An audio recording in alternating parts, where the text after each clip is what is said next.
Hey, what's up guys? Okay, baiklah, disebabkan makin ramai dah mula burn out and minta kita slow downkan sikit syllabus. Okay, it's fine. Hari ni kita akan buat simple sikit, iaitu ayam goreng crispy cicah sos Thai. So korang ambil ayam, gaulkan dengan 2 sudu sos ikan, masukkan black pepper and letakkan 1 sudu gula. Lepas tu korang perap lebih kurang setengah jam. Ayam ni nak guna bahagian mana pun boleh. Yang aku jumpa ni tongking, macam interesting, sedap makan ni. And then masukkan 2 sudu tepung bestari, 2 sudu tepung beras, and then korang masukkan garam dengan sebut rasa secukupnya lah. Lepas tu kita masukkan air. Air tu masukkan sikit-sikit tau, sampai dia tak pekat sangat, tak cair sangat macam ni. Lepas tu baru kita masukkan bijan ataupun sesame seeds, gaul-gaul and boleh goreng. So make sure minyak betul-betul panas. Nak goreng tu letak one by one tau. Jangan kau campak semua serentak, nanti dia bertangkup, dia bercium sesama dia. And bila dah nak masak, baru masukkan cili kering, daun limau purut dengan bawang putih supaya jadi aroma wangi macam tu. And semua benda ni boleh kunyah tau, termasuk dengan daun limau purut tu.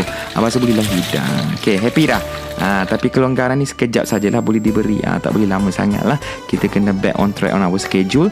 Tak lama lagi. But for the time being, boleh buat dulu yang ni. ASMR. Bismillah.